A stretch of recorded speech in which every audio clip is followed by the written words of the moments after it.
Hi hello friends, welcome back to our channel.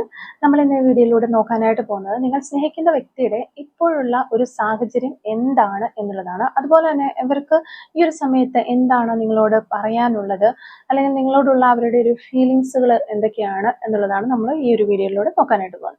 അപ്പോൾ വീഡിയോയിലേക്ക് പോകുന്നതിന് മുമ്പായിട്ട് ആദ്യമായിട്ടാണ് ഈ ഒരു ചാനൽ കാണുന്നതെങ്കിൽ ദയവായി സബ്സ്ക്രൈബ് ചെയ്തതിന് ശേഷം തുടർന്ന് വീഡിയോ കാണാനായിട്ട് ശ്രമിക്കാം. അതുപോലെ തന്നെ വീഡിയോ ഇഷ്ടമാവുകയാണെങ്കിൽ തീർച്ചയായിട്ടും ലൈക്ക് ചെയ്യുക, ഷെയർ ചെയ്യുക, കമൻറ്റ് ചെയ്യുക. ഇതൊരു ജനറൽ റീഡിംഗ് ആണ്, ടൈംലെസ് ആണ്, ജനറൽലെസ് ആണ്. എപ്പോഴാണോ നിങ്ങൾ ഈ ഒരു വീഡിയോ കാണുന്നത് ആ ഒരു സമയം മുതൽ നിങ്ങൾക്ക് ഇത് റെസിനേറ്റ് ആയി തുടങ്ങുന്നതായിരിക്കും. ഇതിൽ വരുന്ന ക്ലൂസ്, സിറ്റുവേഷൻസ്, എനർജീസ് ഇതെല്ലാം നിങ്ങളുമായിട്ട് റെസിനേറ്റ് ചെയ്യുന്നുണ്ടെങ്കിൽ ഇതൊരു ഗൈഡൻസ് മെസ്സേജ് മാത്രമായിട്ട് എടുക്കുക. ഇനി റെസിനേറ്റ് ചെയ്യുന്നില്ല എന്ന് നിങ്ങൾക്ക് തോന്നുകയാണെങ്കിൽ ആ ഒരു സമയത്ത് സ്കിപ്പ് ചെയ്തു പോവുക. ഫോഴ്സ്ഫുള്ളി ആരും റെസിനേറ്റ് ചെയ്യാനായിട്ട് നിൽക്കരുത്. പോസിറ്റീവായിട്ട് തിങ്ക് ചെയ്യുക. നല്ലൊരു റീഡിങ് കിട്ടാനായിട്ട് പ്രാർത്ഥിക്കാം. അപ്പോൾ ഇതാണ് നമുക്ക് കിട്ടിയിരിക്കുന്ന ഒരു സ്പ്രെഡ്. അപ്പോൾ ഇന്നത്തെ ഒരു സ്പ്രെഡിൽ നമ്മൾ നോക്കുകയാണെങ്കിൽ ഇവിടെ നിങ്ങളുടെ പേഴ്സൻ്റെ ഒരു എനർജി നോക്കുമ്പോൾ എല്ലാവരുടെ മുന്നിലും വളരെ ഹാപ്പിയാണ് എന്ന രീതിയിൽ ചിരിച്ച് കളിച്ച് നടക്കുന്ന ഒരു രീതിയിൽ പെരുമാറിക്കൊണ്ടിരിക്കുന്ന ഒരു വ്യക്തിയായിട്ടായിരിക്കാം മറ്റുള്ളവർക്ക് മനസ്സിലാവുന്നത്. അതായത് അവരുടെ ലൈഫിൽ പ്രത്യേകിച്ച് വലിയ പ്രശ്നങ്ങളോ കാര്യങ്ങളോ ഒന്നുമില്ല, അല്ലെങ്കിൽ ഒരു ടെൻഷൻസ് ഒന്നുമില്ല എന്ന രീതിയിൽ മുന്നോട്ട് പോയിക്കൊണ്ടിരിക്കുന്നു എന്നുള്ള ഒരു എനർജി ആയിരിക്കാം. അപ്പോൾ എല്ലാവരുടെ മുൻപിലും ഈ ഒരു പേഴ്സൺ കാണിച്ചുകൊണ്ടിരിക്കുന്നത് ഈ ഒരു രീതിയിലായിരിക്കും. പക്ഷെ നമ്മളിവിടെ നോക്കുമ്പോൾ മെന്റലി ഈ ഒരു പേഴ്സൺ നല്ല രീതിയിൽ ഒരു ഡിസ്റ്റർബ്ഡ് ആണ് എന്നാണ് കാണുന്നത്. അതായത് ഒരുപാട് സ്ട്രെസ് ഈ വ്യക്തിക്കുണ്ട് എന്ന് തന്നെ നമുക്ക് പറയാനായിട്ട് സാധിക്കും. അത്രയധികം ഒരു കൺഫ്യൂസ്ഡ് ആണ് ആ ഒരു പേഴ്സൺ. നമുക്ക് ഇവിടുത്തെ ആ ഒരു ഫസ്റ്റ് കാർഡുകളിൽ തന്നെ നമുക്കത് കാണാനായിട്ട് മനസ്സിലാക്കാനായിട്ടും സാധിക്കും. അപ്പോൾ ഇവിടെ അവരുടെ മനസ്സിന്റെ ഒരു അവസ്ഥ നോക്കുകയാണെങ്കിൽ ആകെ മൊത്തത്തിൽ ഇങ്ങനെ കുഴഞ്ഞു മറിഞ്ഞു കിടക്കുന്ന ഒരവസ്ഥയാണ് എന്നാണ് കാണാൻ സാധിക്കുന്നത്. അല്ലെങ്കിൽ വളരെയധികം ഒരു കൺഫ്യൂസ്ഡ് ആയിട്ടുള്ള രീതിയിൽ ആ ഒരു ആൻസൈറ്റി ആയിക്കോട്ടെ, ഒരു ഡിപ്രഷൻ ആയിക്കോട്ടെ, ഒരുപാട് കാര്യങ്ങൾ ഈ ഒരു ഇതിനകത്തുണ്ട്, ഈ സ്പ്രെഡിൽ നമുക്ക് കാണാൻ സാധിക്കുന്നുണ്ട്. പക്ഷെ അത്രയും ഒരു മോശകരമായിട്ടിരിക്കുന്ന ഒരു അവസ്ഥയായിട്ട് പോലും പുറമേ നമ്മൾ നോക്കുമ്പോഴത്തേക്കും ഒരു മാസ്ക് ഇട്ട് നടക്കുന്നു, എനിക്കൊരു കുഴപ്പവുമില്ല, ഞാൻ പക്ക ഓക്കെയാണ്, ഹാപ്പിയാണ് എന്നുള്ള ഒരു എനർജിയിൽ മുന്നോട്ട് പോയിക്കൊണ്ടിരിക്കുന്ന ഒരു പേഴ്സൺ, അത്തരത്തിലുള്ള ഒരു പേഴ്സൺ തന്നെയാണിത്. അപ്പോൾ ഇവിടെ ഈ ഒരു വ്യക്തി ശരിക്കും പറയുകയാണെന്നുണ്ടെങ്കിൽ വളരെ ഒരു ഒറ്റപ്പെട്ട അവസ്ഥയിലാണ്, അല്ലെങ്കിൽ ഒറ്റപ്പെട്ട രീതിയിലാണ് ജീവിച്ചുകൊണ്ടിരിക്കുന്നത്. അല്ലാന്നുണ്ടെങ്കിൽ അവർക്ക് അവരുടെ ചുറ്റിനും ആരൊക്കെയോ ഉണ്ടെന്നുണ്ടെങ്കിൽ പോലും ഒരു ലോൺലിനെസ് ഈ ഒരു പേഴ്സണ് ഫീൽ ചെയ്യുന്നുണ്ട് എന്നുള്ളതാണ്. തീർത്തും ഒറ്റപ്പെട്ടിരിക്കുന്ന ഒരു അവസ്ഥ. അല്ലെങ്കിൽ ഈ ഒരു അവസ്ഥയിൽ നമുക്ക് മനസ്സിലാകുന്ന ഒരു കാര്യം എന്ന് പറഞ്ഞു കഴിഞ്ഞാൽ വളരെയധികം പ്രശ്നങ്ങളും ബുദ്ധിമുട്ടുകളും കാര്യങ്ങളും ഒക്കെ ഇവർക്കുണ്ടെങ്കിലും ആരോടും അത് ഷെയർ ചെയ്യാനായിട്ട് സാധിക്കാത്ത ഒരവസ്ഥ. അങ്ങനെയുള്ള ഒരു സിറ്റുവേഷൻ വരുമ്പോഴത്തേക്കും നമ്മൾ അത്രയധികം ഒരു ഫ്രസ്ട്രേറ്റഡ് ആകും. നമ്മുടെ പ്രശ്നങ്ങളോ കാര്യങ്ങളോ ഒക്കെ ഷെയർ ചെയ്യാനായിട്ട് ഒരാളെങ്കിലും ഈ ഭൂമിയിൽ ഉണ്ടായിരുന്നെങ്കിൽ എന്ന് നമ്മൾ വിചാരിക്കുന്ന ഒരു ടൈമാണത്. അപ്പോൾ സത്യം പറഞ്ഞു കഴിഞ്ഞാൽ അങ്ങനെയുള്ള ഒരു പേഴ്സൺ ആണ് നിങ്ങളുടെ ഈ ഒരു പേഴ്സൺ എന്ന് പറയാം. അപ്പം എന്തുകൊണ്ട് ഇവര് ഇങ്ങനെ വളരെ ഹാപ്പി ആയിട്ട് പുറത്ത് കാണിച്ച് നടക്കുന്നു എന്നുള്ളത് നമുക്കറിയില്ല. പക്ഷെ മാനസികമായിട്ട് ഒരുപാട് പ്രശ്നങ്ങളും ബുദ്ധിമുട്ടുകളും ഒക്കെ അനുഭവിച്ചിട്ടും ഒരു ചിരിച്ചു കളിച്ച് നടക്കുന്ന ഒരു വ്യക്തി. അപ്പോൾ കറന്റ്ലി നമ്മൾ നോക്കുമ്പോൾ ഈ ഒരു സിറ്റുവേഷൻ വെച്ച് പറയുകയാണെന്നുണ്ടെങ്കിൽ ഈ വ്യക്തിയോടൊപ്പം ഇപ്പോൾ നിങ്ങൾ ഉണ്ടാകാനുള്ള യാതൊരു സാധ്യതയും ഇല്ല. അല്ലെങ്കിൽ നിങ്ങൾ തമ്മിൽ ഒരു ഹെൽത്തി കമ്മ്യൂണിക്കേഷനോ കാര്യങ്ങളോ ഒന്നും നടക്കുന്ന ഒരു അവസ്ഥയായിട്ട് നമുക്ക് തോന്നുന്നില്ല. അത് മാത്രമല്ല, ഈ ഒരു പേഴ്സണോടൊപ്പം ചിലപ്പോൾ ഏതെങ്കിലും തരത്തിലുള്ള ഒരു തേർഡ് പാർട്ടിയോ കാര്യങ്ങളോ ഒക്കെ ഉണ്ടാകാനുള്ള ഒരു സാധ്യതയും ഉണ്ട്. കാരണം ഇവരോടൊപ്പമുള്ള വ്യക്തികൾ ആരാണോ ആ ഒരു വ്യക്തികളുടെ ഒപ്പം സന്തോഷമായിട്ട് മുന്നോട്ട് പോകുന്നു എന്നുള്ള ആ ഒരു രീതിയിലാണ് ഇവർ പോയിക്കൊണ്ടിരിക്കുന്നത്. അങ്ങനെയുള്ള ഒരു എനർജിയാണ് നമുക്ക് ഇവരുടെ ഇപ്പോഴത്തെ ഒരു സാഹചര്യമായിട്ട് മനസ്സിലാക്കാനായിട്ട് സാധിക്കുന്നത്. അപ്പോൾ ആ ഒരു വ്യക്തികളിൽ നിന്ന് മോശകരമായിട്ടുള്ള അനുഭവങ്ങളോ കാര്യങ്ങളോ ഒക്കെ ഉണ്ടെന്നുണ്ടെങ്കിൽ പോലും, അല്ലെങ്കിൽ വേറെ ഏതെങ്കിലും തരത്തിലുള്ള ബുദ്ധിമുട്ടുകൾ ഉണ്ടെങ്കിൽ പോലും ഒരു കുഴപ്പവുമില്ല, ഞാൻ വളരെ ഹാപ്പി ആയിട്ടിരിക്കുന്നു, അല്ലെങ്കിൽ ഈ ഒരു പേഴ്സന്റെ ഒപ്പം ഞാൻ വളരെ ഹാപ്പിയാണ് എന്നുള്ള ഒരു രീതി മറ്റുള്ളവരെ കാണിക്കാനോ അല്ലെങ്കിൽ അങ്ങനെയുള്ള ഒരു രീതി മറ്റുള്ളവരെ വിശ്വസിപ്പിക്കാനോ ഈ ഒരു പേഴ്സൺ വളരെയധികം ശ്രമിക്കുന്നുണ്ട്. ഇനി നിങ്ങളോടുള്ള ഒരു ആറ്റിറ്റ്യൂഡ് നോക്കുകയാണെങ്കിൽ, അല്ലെങ്കിൽ ഒരു ഫീലിങ്സും കാര്യങ്ങളൊക്കെ നമ്മൾ നോക്കുകയാണെന്നുണ്ടെങ്കിൽ ഇവരുടെ മനസ്സിൽ നിങ്ങളോട് നല്ല രീതിയിലുള്ള ഒരു സ്നേഹം, ഇമോഷൻസ് കാര്യങ്ങളെല്ലാം ഉണ്ട്. പക്ഷെ ഇതെല്ലാം ഇവരൊരു ഹൈഡ് ചെയ്ത് വെച്ചിരിക്കുന്ന ഒരവസ്ഥ, അല്ലെങ്കിൽ കൺട്രോൾ ചെയ്ത് പിടിച്ചിരിക്കുന്നു. ലിമിറ്റ് ചെയ്ത് വെച്ചിരിക്കുന്ന ഒരവസ്ഥയാണ് നമുക്ക് കാണാൻ സാധിക്കുന്നത്. അപ്പോൾ ഒരാൾക്ക് നമ്മളോട് സ്നേഹവും കാര്യങ്ങളും ഒക്കെ ഉണ്ടെന്നുണ്ടെങ്കിൽ അത് നമ്മളോട് അത്രയും നല്ല ഓപ്പൺ ആയിട്ട് എക്സ്പ്രസ് ചെയ്യുമ്പോഴാണ് നമുക്കും അത് അനുഭവിച്ച് ഒരു സന്തോഷം ഉണ്ടാകുന്നത്. അപ്പൊ നമുക്ക് മാത്രമല്ല, ഏത് റിലേഷൻഷിപ്പ് ആണെന്നുണ്ടെങ്കിലും ആ ഒരു ഗിവ് ആൻഡ് ടേക്ക് എന്ന് പറയുന്നത് പോലെ കൊടുക്കൽ വാങ്ങലുകൾ, സ്നേഹം മനസ്സിൽ വെച്ചുകൊണ്ടിരിക്കാതെ അത് പ്രകടിപ്പിക്കുമ്പോൾ, അല്ലെങ്കിൽ ആ ഒരു പേഴ്സന്റെ മനസ്സിനകത്ത് ഞാൻ എത്രത്തോളം ഉണ്ട് എന്ന് അറിയുമ്പോഴായിരിക്കും ഒരു വ്യക്തിക്ക് സന്തോഷം ഉണ്ടാകുന്നത്. അപ്പോൾ ഇങ്ങനെ നമ്മൾ പറയുന്നത് പോലെ ഇപ്പൊ പ്രകടിപ്പിക്കാത്ത സ്നേഹം നമുക്ക് വ്യർത്ഥമാണ് എന്നൊക്കെ പറയുന്ന പോലെ, ഈ ഒരു പേഴ്സൺ സ്നേഹമോ കാര്യങ്ങളൊക്കെ ഉണ്ടായിട്ട് പോലും നിങ്ങളോട് അത് എക്സ്പ്രസ് ചെയ്യാനായിട്ട് കഴിയാത്ത ഒരു സാഹചര്യമായിരിക്കാം ചിലപ്പോൾ ഇവർക്ക്. അല്ലെങ്കിൽ ആ ഒരു പേഴ്സൺ മനഃപൂർവ്വം അത് എക്സ്പ്രസ് ചെയ്യാത്തതും ആയിരിക്കാം. അപ്പോൾ എങ്ങനെയാണെന്നുണ്ടെങ്കിലും ഈ ഒരു വ്യക്തിയെ സംബന്ധിച്ച് പറയുമ്പോൾ അവർ ചിലപ്പോൾ വളരെയധികം മെച്യൂർ ആയിട്ടുള്ള ഒരു വ്യക്തിയാകാനുള്ള ചാൻസ് ഉണ്ട്. അല്ലെങ്കിൽ ഏജ് വൈസ് ചിലപ്പോൾ നിങ്ങളെക്കാൾ മൂത്ത ഒരു പേഴ്സൺ ആയിരിക്കാം. അല്ലാന്നുണ്ടെങ്കിൽ നമ്മൾ ഈ പറഞ്ഞ പോലെ നല്ല രീതിയിൽ മെച്യൂരിറ്റി ഉള്ള ഒരു വ്യക്തിയാകാനുള്ള ഒരു ചാൻസ് ഉണ്ട്. പക്ഷെ നിങ്ങളുടെ മുന്നിൽ ഈ ഒരു പേഴ്സൺ വളരെ വളരെ ഒരു ചൈൽഡിഷായ രീതിയിലൊക്കെ സംസാരിച്ചിട്ടും പെരുമാറിയിട്ടും ഒക്കെ ഉണ്ടാകാനാണ് ചാൻസ്. അതായത് ഈ ഒരു വ്യക്തിക്ക് ഇങ്ങനെയുള്ള ഒരു ഫേസ് ഉണ്ട്. അല്ലെങ്കിൽ ഇപ്പൊ നമ്മൾ നോക്കുമ്പോൾ സമൂഹത്തിലൊക്കെ വളരെ ഒരു റെസ്പെക്റ്റബിൾ ആയിട്ടുള്ള അല്ലെങ്കിൽ നല്ല രീതിയിൽ നിൽക്കുന്ന ഒരു പേഴ്സൺ ആണ്, മറ്റുള്ള ആളുകളെ വെച്ച് നോക്കുമ്പോൾ വളരെ മച്യൂർ ആണ് എന്നൊക്കെ ആളുകൾ പറയുന്ന ഒരു വ്യക്തിയാണ്, അല്ലെങ്കിൽ അങ്ങനെ കണ്ടുകൊണ്ടിരിക്കുമ്പോൾ ഈ ഒരു വ്യക്തിക്ക് ഇതുപോലെയുള്ള ഒരു മുഖമുണ്ട്, അല്ലെങ്കിൽ ഒരു കുട്ടിത്തമുള്ള ഒരു കുസൃതി നിറഞ്ഞ ഒരു പെരുമാറ്റ രീതിയും കാര്യങ്ങളും ഒക്കെ ഉണ്ട് എന്നറിയുന്ന ഒരേ ഒരു വ്യക്തി ചിലപ്പോൾ നിങ്ങളായിരിക്കും. കാരണം നിങ്ങളുടെ അടുത്താണ് ആ ഒരു പേഴ്സൺ അത്രത്തോളം ഒരു ഓപ്പൺ ആയിട്ട്, അല്ലെങ്കിൽ അവരെന്താണോ എന്ന് അതേപോലെ നിങ്ങളുടെ അടുത്തായിരിക്കും റിയൽ ആയിട്ട് നിന്നിട്ടുള്ളത്. അപ്പൊ ആ ഒരു റിയൽ ക്യാരക്ടേഴ്സും കാര്യങ്ങളും എല്ലാം അവർ പ്രകടിപ്പിച്ചിട്ടുള്ളത് നിങ്ങളുടെ അടുത്തായിരിക്കും. അപ്പൊ തീർച്ചയായിട്ടും ഈ ഒരു പേഴ്സന്റെ എല്ലാ കാര്യങ്ങളും നിങ്ങളോട് അവർ പറഞ്ഞിട്ടുണ്ടാകാം, അല്ലെങ്കിൽ നിങ്ങൾക്ക് എല്ലാ ഒരു സ്വഭാവ രീതികളും കാര്യങ്ങളും ഒക്കെ മനസ്സിലായിട്ടുണ്ടാകാം. അല്ലെങ്കിൽ ഈ വ്യക്തി എന്താണ് എന്നുള്ളത് ഏറ്റവും നന്നായിട്ട് അറിയാവുന്ന, ഈ വ്യക്തിയുടെ മനസ്സറിയാവുന്ന, മനസ്സ് മനസ്സിലാക്കിയിട്ടുള്ള ഒരു വ്യക്തി നിങ്ങളായിരിക്കാം.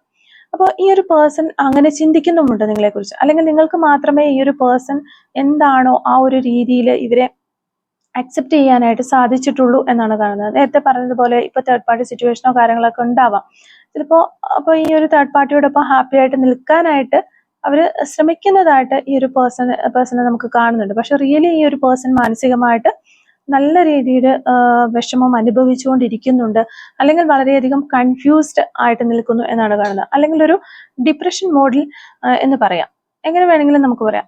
അപ്പോൾ ആ ഒരു തേർഡ് പാർട്ടി എന്ന് പറയുന്നത് ആരാണെന്നുണ്ടെങ്കിൽ പോലും ഈ ഒരു പേഴ്സന്റെ ഫാമിലിയോ വേറെ റിലേഷൻഷിപ്പോ അല്ലെങ്കിൽ എന്ത് തന്നെ ആണെന്നുണ്ടെങ്കിലും അവർക്കൊന്നും ഈ ഒരു പേഴ്സണെ അതേപോലെ അക്സെപ്റ്റ് ചെയ്യാനായിട്ട് സാധിക്കില്ല. അവരുടെ മുന്നിൽ ശരിക്കും അവർ അഭിനയിച്ചു നിൽക്കേണ്ടുന്ന ഒരു രീതിയാണ്. അപ്പോൾ ഈ പേഴ്സൺ ഇപ്പോൾ മുന്നോട്ട് പോയിക്കൊണ്ടിരിക്കുന്നത് ആ ഒരു രീതിയിലാണ്. അപ്പോൾ നിങ്ങളുടെ മുന്നിൽ മാത്രമായിരിക്കാം നമ്മൾ നേരത്തെ പറഞ്ഞതുപോലെ ഇവരെന്താണോ, അല്ലെങ്കിൽ ഇവർ എന്ന് പറയുന്ന ഈ ഒരു വ്യക്തിയെ റിയൽ ആയിട്ട് ഉള്ള ഫേസ് കാണിക്കുന്നത് നിങ്ങളുടെ മുന്നിലായിരിക്കാം. അപ്പൊ നിങ്ങൾക്ക് മാത്രമായിരിക്കും അത് മനസ്സിലായിട്ടുണ്ട്. അപ്പോൾ ചിലവർക്കെങ്കിലും ഈ ഒരു റിലേഷൻഷിപ്പ് കംപ്ലീറ്റ്ലി ഒരു ബ്രേക്കപ്പ് പറഞ്ഞു പോയ ഒരു ബന്ധം ആവാനുള്ള സാധ്യതയുണ്ട്. അല്ലെങ്കിൽ ഈ ഒരു വ്യക്തി ഇനി ഒരിക്കലും നിങ്ങളിലേക്ക് തിരിച്ചു വരില്ല എന്നുള്ള ഒരു രീതിയിൽ ആയിരിക്കാം പോയിട്ടുണ്ടാവുക. അപ്പൊ നിങ്ങളാണെങ്കിലും അല്ലെങ്കിൽ നിങ്ങളുടെ പേഴ്സൺ ആണെന്നുണ്ടെങ്കിലും ഈ ഒരു റിലേഷൻഷിപ്പ് കഴിഞ്ഞു, ഇനി ഇതിനകത്ത് ഒരു ഫ്യൂച്ചർ ഉണ്ടോ എന്നൊക്കെ അറിയാതെ നിങ്ങളിങ്ങനെ മുന്നോട്ട് പോയിക്കൊണ്ടിരിക്കുന്ന നാളുകളായിരിക്കും ഇപ്പൊ കിടന്നത്. അതല്ലാന്നുണ്ടെങ്കിൽ നിങ്ങളുടെ പേഴ്സൺ എന്തൊക്കെയോ തരത്തില് ഈ ഒരു റിലേഷൻഷിപ്പിൽ നിങ്ങളെ ബുദ്ധിമുട്ടിച്ചിട്ടുണ്ട് എന്നുള്ളതാണ് നമുക്ക് കാണാനായിട്ട് സാധിക്കുന്നത്. ചിലപ്പോൾ അവരുടെ ലൈഫിന്റെ മറ്റേതെങ്കിലും ഒരു മേഖലയിലായിരിക്കാം ഈ ഒരു റിലേഷൻഷിപ്പ് കാരണം അവർ ഒരുപാട് ബുദ്ധിമുട്ടുകളും ഒക്കെ അനുഭവിച്ചിട്ടുണ്ടാകാം, അല്ലെങ്കിൽ ഒരുപാട് പെയിൻഫുൾ ആയിട്ടുള്ള സാഹചര്യങ്ങൾ ഈ ഒരു റിലേഷൻഷിപ്പിൽ നിന്ന് അവർ അനുഭവിച്ചിട്ടുണ്ടാകാം. അപ്പോൾ അങ്ങനെ നോക്കുമ്പോൾ ഒരു പക്ഷേ നിങ്ങളുടെ റിലേഷൻഷിപ്പ് വളരെ രഹസ്യമാക്കി വെച്ചിരിക്കുന്ന എന്തെങ്കിലും ഒരു സംഭവങ്ങളാണ്, അല്ലെങ്കിൽ ഈ ഒരു ബന്ധം നല്ല രീതിയിൽ മുന്നോട്ട് പോകുന്നതിന് തടസ്സമായിട്ട് നിൽക്കുന്ന കുറെ ആളുകൾ ചിലപ്പോൾ കാണാനുള്ള ചാൻസ് ഉണ്ട്. അപ്പോൾ ആ ഒരു ആളുകളുടെ ഭാഗത്ത് നിന്നുള്ള ഒരു പ്രതികരണങ്ങളും കാര്യങ്ങളും ഒക്കെ ഉണ്ടാകാതിരിക്കാനായിട്ട് ചിലപ്പോൾ നിങ്ങളുടെ പേഴ്സൺ ഈ ഒരു റിലേഷൻഷിപ്പ് ഒന്ന് ഹൈഡ് ചെയ്ത് പിടിച്ചിരിക്കുന്നു എന്ന് വേണമെങ്കിൽ മനസ്സിലാക്കാവുന്നതാണ് നമുക്ക്. അതുപോലെ തന്നെ ഈ ഒരു വ്യക്തി നിങ്ങളുടെ ഈ ഒരു റിലേഷൻഷിപ്പ് വന്നതിന് ശേഷം നിങ്ങളുടെ ഫാമിലി മെമ്പേഴ്സോ അല്ലെങ്കിൽ നിങ്ങളുടെ വെൽവിഷറോ ആരും ആയിക്കോട്ടെ കുറച്ച് ആളുകളിൽ നിന്ന് ഇവർക്ക് വളരെ ബുദ്ധിമുട്ടുണ്ടാകുന്ന രീതിയിലുള്ള പെരുമാറ്റങ്ങളോ സംസാരങ്ങളോ ഇടപെടലുകളോ ഉണ്ടായിട്ടുണ്ട് എന്ന് തന്നെയാണ് നമുക്ക് കാണാനായിട്ട് സാധിക്കുന്നത്. അപ്പോൾ ഈ ഒരു റിലേഷൻഷിപ്പിൽ നിന്നിരുന്ന സമയത്ത് അവർക്ക് എന്തൊക്കെയോ നാണക്കേടുകളോ വിഷമങ്ങളോ ബുദ്ധിമുട്ടുകളോ ഒക്കെ ഈ ഒരു റിലേഷൻഷിപ്പ് വഴി വന്നിട്ടുണ്ട് എന്ന് നമുക്ക് പറയാൻ പറ്റും.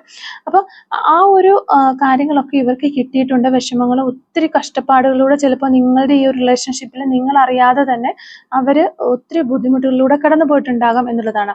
അപ്പോൾ എങ്ങനെയാണെങ്കിലും ഈ ഒരു വ്യക്തിക്ക് അത്രയും ഒരു വിഷമങ്ങളും കാര്യങ്ങളൊക്കെ ഈ റിലേഷൻഷിപ്പ് കിട്ടിയെങ്കിൽ പോലും അവർക്ക് അവരുടെ മനസ്സിൽ എന്നും നിങ്ങളാണ് ഉള്ളത് എന്നാണ് നമുക്ക് കാണാൻ സാധിക്കുന്നത്. അല്ലെങ്കിൽ അവരുടെ ഒരു ഫുൾഫിൽമെന്റ്, ഒരു പൂർണ്ണത എന്ന് പറയുന്നത് ഇപ്പോൾ പോലും നിങ്ങൾ തന്നെയാണ്. അതിന് പകരമായിട്ട് വെക്കാൻ അല്ലെങ്കിൽ അത് റീപ്ലേസ് ചെയ്യാനായിട്ട് അവരുടെ ലൈഫിൽ മറ്റാരും ഇനി വരികയുമില്ല, വരാനായിട്ട് പോകുന്നില്ല എന്നുള്ളൊരു കാര്യം അവർ നന്നായിട്ട് മനസ്സിലാക്കുന്നുണ്ട്. അവർക്കറിയാം അത്. അപ്പോൾ ഇവിടെ നമ്മൾ നോക്കുന്നത് ഈ ഒരു പേഴ്സന്റെ സിറ്റുവേഷനും നിങ്ങളോടുള്ള ഫീലിങ്സും ഒക്കെ ആയതുകൊണ്ട് തന്നെ അവരുടെ എനർജീസ് ആണ് നമ്മൾ കൂടുതലായിട്ട് കാണാനായിട്ട് ശ്രമിക്കുന്നത്. അപ്പോൾ ഈ ഒരു റിലേഷൻഷിപ്പിൽ നിന്ന് ഒത്തിരി ബുദ്ധിമുട്ടുകൾ ഇവർക്ക് അനുഭവിക്കേണ്ടതായിട്ട് വന്നു എന്ന് നമ്മൾ ആദ്യം കണ്ടല്ലോ. അപ്പോൾ ആ ഒരു വിഷമങ്ങളും കാര്യങ്ങളും ഒക്കെ ഇനിയും ഈ ഒരു വേദനകളൊക്കെ എൻ്റെ ലൈഫിലേക്ക് കടന്നു വരുമോ എന്നവർ സംശയിക്കുന്നുണ്ട്. റിലേഷൻഷിപ്പിൽ ഇനിയും തുടർന്നു കഴിഞ്ഞാൽ അങ്ങനെയൊക്കെ ചിന്തിക്കുന്നുണ്ട്. അങ്ങനെ ചിന്തിച്ച് അവരുടെ മനസ്സിൽ തന്നെ ഒരു കോൺഫ്ലിക്ട്സ്, അവരുടെ മനസ്സിൽ അവരിങ്ങനെ തർക്കം നടത്തുകയാണ്, അല്ലെങ്കിൽ അവർ ചിന്തിച്ചുകൊണ്ടിരിക്കുകയാണ്. അവരുടെ മനസ്സിൽ ഇപ്പോൾ ഒരു കലഹം നടക്കുന്നു എന്ന് വേണമെങ്കിൽ നമുക്ക് പറയാം. വളരെ ഒരു കൺഫ്യൂഷനിലാണ് അവരുള്ളത്. ഇനി ഇതിലേക്ക് തിരിച്ചു പോകണമോ, ഇനി എനിക്ക് ഇതുപോലെയുള്ള പ്രശ്നങ്ങളിലേക്കൊക്കെ ഞാൻ ചെന്ന് ചാടണമോ എന്നൊക്കെ അവർ ചിന്തിക്കുന്ന ഒരു ചിന്തകളൊക്കെ അവർക്കുള്ളതായിട്ട് കാണാനായിട്ട് പറ്റുന്നുണ്ട്. അപ്പോൾ അങ്ങനെ ഉള്ള ഒരു സമയത്ത് പോലും നിങ്ങളോട് വളരെയധികം ഒരു അട്രാക്ഷൻ ഈ ഒരു പേഴ്സണ് തോന്നുന്നുണ്ട് എന്നുള്ളതാണ് ഇതിൽ എടുത്തു പറയേണ്ട ഒരു കാര്യം. പക്ഷെ അവിടെ ഒരു ഈഗോ ക്ലാഷും അതുപോലെ മിസ്അണ്ടർസ്റ്റാൻഡിങ് അല്ലെങ്കിൽ മെന്റൽ കൺഫ്യൂഷൻ ഇങ്ങനെയൊക്കെ ഇതൊക്കെ കാരണം അവർ ഒന്ന് അകന്ന് മാറി നിൽക്കുന്നു എന്നാണ് നമുക്ക് കാണാനായിട്ട് സാധിക്കുന്നത്. പിന്നെ നമുക്ക് ഒരു ലാസ്റ്റ് വന്നിരിക്കുന്ന മാസ്റ്റർ കാർഡ് ഒരു 3 ഓഫ് പെന്റിക്കിൾസിന്റെ കാർഡാണ്. ഇതൊരു ടീം വർക്ക് അല്ലെങ്കിൽ ഒരു ബിൽഡിംഗ് ടുഗദറിന്റെ ഒരു കാർഡാണ്. ഇതിലൂടെ കാണുന്നത് അവര് പൂർണ്ണമായും നിങ്ങളെ വിട്ടു പോയിട്ടില്ല, അല്ലെങ്കിൽ പൂർണ്ണമായും നിങ്ങളെ ഉപേക്ഷിച്ച് പോകാനായിട്ട് അവർക്ക് മനസ്സ് വരുന്നില്ല, അവർ പോകില്ല എന്ന് തന്നെയാണ്. അപ്പോൾ ഇങ്ങനെയൊക്കെയുള്ള പ്രശ്നങ്ങളും കാര്യങ്ങളും കൺഫ്യൂഷനും ഒക്കെ ഇവർക്ക് ഉണ്ടെങ്കിലും നിങ്ങളോട് വളരെയധികം ഒരു കാര്യം തന്നെയാണ് ഇവർക്ക്. വളരെയധികം ഒരു അട്രാക്ഷനും സ്നേഹവും, ഒരുപാട് ഒരു സ്നേഹവും ഒക്കെ അവർക്ക് ഉണ്ട് എന്ന് നമുക്ക് കാണാൻ പറ്റുന്നുണ്ട്. അപ്പോൾ ശരിയായ ഒരു സമയം വരുമ്പോൾ ഒരു കമ്മ്യൂണിക്കേഷൻ നിങ്ങളുമായിട്ട് ഉണ്ടാക്കാം എന്ന് അവർ ചിന്തിക്കുന്നുണ്ട്. വീണ്ടും ഈ ഒരു റിലേഷൻഷിപ്പ് റീബിൽഡ് ചെയ്തെടുക്കണം എന്ന് അവർ താല്പര്യം കാണിക്കാനായിട്ട് അവർക്ക് താല്പര്യമുണ്ട്. പക്ഷെ അതിനൊരു ആക്ഷൻ അവരെടുക്കുന്നത് ഒരു കറക്റ്റ് ആയിട്ടുള്ള ഒരു ടൈം വരുമ്പോഴാണ്. അതിന് മുന്നായിട്ട് നിങ്ങൾക്കൊരു കമ്മ്യൂണിക്കേഷൻ കിട്ടാനുള്ള ഒരു ചാൻസ് ഉണ്ട്. അപ്പോൾ അവർ നിങ്ങളോടൊപ്പം ഒരു ഫ്യൂച്ചർ വർക്കിലേക്ക് കിടക്കും, അല്ലെങ്കിൽ ഒരു റിലേഷൻഷിപ്പ് റീബിൽഡ് ചെയ്യാനായിട്ടുള്ള കാര്യങ്ങളൊക്കെ ചെയ്യാനായിട്ട് അവർ ആഗ്രഹിക്കുന്നുണ്ട്. പക്ഷെ ഈ ഒരു സമയത്ത് മൊത്തത്തിൽ നമ്മൾ നോക്കുമ്പോൾ ഒന്ന് സൈലന്റ് ആയിട്ട് മാറി നിൽക്കാനോ ഒന്ന് വിട്ടു നിൽക്കാനാണ് അവർ ആഗ്രഹിക്കുന്നത്. ശരിക്കും പറഞ്ഞാൽ ഒരു ബ്രേക്ക് എടുക്കാൻ തന്നെയാണ് അവർ ആഗ്രഹിക്കുന്നത്. ആ ഒരു ബ്രേക്കിൽ കുറേ കാര്യങ്ങൾ നിങ്ങൾക്കും മനസ്സിലാകും, അവർക്കും മനസ്സിലാകും. ഒന്ന് ജസ്റ്റ് മാറി നിൽക്കുന്ന, ഒന്ന് അകന്ന് മാറി നിൽക്കുന്ന സമയങ്ങളിൽ പല കാര്യങ്ങളും നിങ്ങൾക്കും അവർക്കും ഒക്കെ മനസ്സിലാകുകയും വന്നുപോയ മിസ്റ്റേക്കുകളൊക്കെ ഒന്ന് വിലയിരുത്തി ഇനി ഫ്യൂച്ചറിലേക്ക് ആ ഒരു മിസ്റ്റേക്കുകൾ വരാതെ കാര്യങ്ങൾ പ്ലാൻ ചെയ്ത് മുന്നോട്ട് വരാനും ഒക്കെ പല കാര്യങ്ങളും മനസ്സിലാക്കി ഇനി ഫ്യൂച്ചറിൽ നല്ല രീതിയിൽ പോകാനുള്ള ഒരു ഗ്യാപ്പ് കൊണ്ട് അതിന് സാധിക്കും എന്നവർ വിശ്വസിക്കുന്നു. അതുകൊണ്ട് തന്നെ അവരൊരു സൈലന്റ് ഫേസിൽ ഇപ്പം നിൽക്കാനാണ് ആഗ്രഹിക്കുന്നത്. ആ ഒരു ഫീലിങ്സുകളാണ് നമുക്കിവിടെ കാണാനായിട്ട് സാധിക്കുന്നത്. അപ്പം മൊത്തത്തിൽ നമ്മൾ പറയുകയാണെങ്കിൽ ഈ ഒരു സമയത്ത് നിങ്ങളോട് നല്ല രീതിയിൽ അവർക്കൊരു സ്നേഹമുണ്ട്. പക്ഷെ കുറച്ച് ഒരു പേടിയുണ്ട്. ഞാൻ ഓൾറെഡി പറഞ്ഞു, നിങ്ങളുടെ റിലേഷൻഷിപ്പിൽ വന്ന പ്രശ്നങ്ങൾ കാരണം അല്ലെങ്കിൽ അവർക്ക് അനുഭവിക്കേണ്ടി വന്ന ഈ ഒരു റിലേഷൻഷിപ്പ് കാരണം അവർക്ക് അനുഭവിക്കേണ്ടി വരുന്ന വിഷമങ്ങൾ ഓർത്തിട്ട് അവർക്കൊരു പേടിയുണ്ട്. അതുപോലെ ഡൗട്ട്സ് ഉണ്ട് അവർക്ക്. പിന്നെ കഴിഞ്ഞു പോയ അനുഭവങ്ങൾ അവരുടെ മനസ്സിൽ നിന്ന് മാഞ്ഞു പോകാത്ത ഒരവസ്ഥയിലൂടെ അവർ ഇപ്പോഴും നിൽക്കുന്നത്. അവരിപ്പോൾ അതുകൊണ്ട് തന്നെയാണ് ഒരു ഡിസ്റ്റൻസ് എടുത്തിരിക്കുന്നത്. ഇമോഷണലി ഒന്ന് ഹീൽ ചെയ്യാനായിട്ട് അവർ ഒരു ഡിസ്റ്റൻസ് എടുത്തിരിക്കുന്നു. എന്നാൽ കംപ്ലീറ്റ്ലി നിങ്ങളുമായിട്ട് വിട്ടുപോയിട്ടില്ല എന്നാണ് നമുക്ക് കാണാൻ സാധിക്കുന്നത്. ശരിയായ ഒരു സമയം കിട്ടുമ്പോൾ വീണ്ടും ഈ ഒരു റിലേഷൻഷിപ്പ് റീബിൽഡ് ചെയ്യാൻ ശക്തമായിട്ടുള്ള ഒരു ചാൻസ് നമ്മളിവിടെ കാണുന്നുണ്ട്. അപ്പോൾ ഇത്ര കാര്യങ്ങളാണ് അവരുടെ ഒരു ഫീലിങ്സ് ആയിട്ട് നമുക്കിവിടെ പറയാനായിട്ട് സാധിക്കുന്നത്. മെയിനായിട്ടും നിങ്ങളിൽ നിന്ന് ഇപ്പോൾ അവരൊരു സൈലന്റ് ആയിട്ട് ജസ്റ്റ് ഒന്ന് മാറി നിൽക്കുന്നു. പക്ഷെ നിങ്ങളോട് ഒത്തിരി സ്നേഹം അവർക്കുണ്ട്. അത് അവരോടൊന്ന് ഹൈഡ് ചെയ്ത് വെച്ചിരിക്കുന്നു, പ്രകടിപ്പിക്കുന്നില്ല എന്നുള്ളതാണ്. കുറച്ച് കാര്യങ്ങളൊക്കെ ഒന്ന് സെറ്റായി വന്നതിന് ശേഷം ഒരു കമ്മ്യൂണിക്കേഷൻ തന്ന് ഒരു പുതിയ ഒരു റിലേഷൻഷിപ്പ് റീസ്റ്റാർട്ട് ചെയ്യാനായിട്ടും ഈ ഒരു വ്യക്തി ഒരുപാട് ആഗ്രഹിക്കുന്ന എനർജീസ് തന്നെയാണ് നമുക്കിവിടെ കാണാനായിട്ട് പറ്റുന്നത്. അപ്പോൾ ഇതാണ് ഇന്നത്തെ ഒരു റീഡിങ്ങിൽ നിന്ന് നമുക്ക് മനസ്സിലാക്കാനായിട്ട് സാധിച്ചിട്ടുള്ളത്. അപ്പോൾ ഈ ഒരു റീഡിങ്ങുമായിട്ട് റിലേറ്റ് ചെയ്ത് വരുന്ന കുറച്ച് ക്ലൂസും കൂടി നമുക്കൊന്ന് എടുത്ത് നോക്കാം. Clues related to this reading. Okay, clues related to this reading. Okay, clues related to this reading. First clue നമുക്ക് വന്നിരിക്കുന്നത് 1986 എന്ന് പറയുന്ന ഒരു വർഷമാണ്. അതുപോലെ തന്നെ നമുക്കിവിടെ ലെറ്റർ എസ് കിട്ടുന്നുണ്ട്. Number 22. Cries on vehicles. White colour ആയിരിക്കാം നിങ്ങൾക്കോ നിങ്ങളുടെ പേഴ്സണോ ഇഷ്ടമുള്ള ഒരു കളർ എന്ന് വിചാരിക്കുന്നു. ഷോർട്ട് ഹെയർ ഉള്ള വ്യക്തികളായിരിക്കാം നിങ്ങളോ അല്ലെങ്കിൽ നിങ്ങളുടെ പേഴ്സണോ. ലെറ്റർ ആർ നമുക്കിവിടെ കിട്ടുന്നുണ്ട്. 1986 എന്ന് പറയുന്നൊരു വർഷം നമുക്കിവിടെ കിട്ടുന്നുണ്ട്. Expect miracles. നിങ്ങൾക്ക് ഒരു അത്ഭുതം പ്രതീക്ഷിക്കാം എന്നാണ് പറയുന്നത്. ടുഡേ എന്ന് പറയുന്നൊരു പോസിബിലിറ്റി നമുക്ക് കിട്ടുന്നുണ്ട്. 1999 എന്ന് പറയുന്നൊരു വർഷം കിട്ടുന്നുണ്ട്. നമ്പർ 24 നമുക്കിവിടെ കിട്ടുന്നുണ്ട്. ബേക്കർ എന്ന് പറയുന്നൊരു ക്ലൂ കിട്ടുന്നുണ്ട്. Letter O. Number 49. Letter M. Rider എന്ന് പറയുന്നൊരു ക്ലൂ നമുക്ക് വരുന്നുണ്ട്. നമ്പർ 39. 1984 എന്ന് പറയുന്നൊരു വർഷം വരുന്നു. നമ്പർ 13 നമുക്കിവിടെ കിട്ടുന്നുണ്ട്. ലൗബിൾ എന്ന് പറയുന്ന ക്ലൂ കിട്ടുന്നുണ്ട്.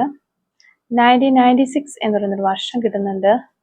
ബ്രൗൺ കളർ ആയിരിക്കാം നിങ്ങൾക്കോ നിങ്ങളുടെ പേഴ്സണോ ഇഷ്ടമുള്ള ഒരു കളർ എന്ന് വിചാരിക്കുന്നു.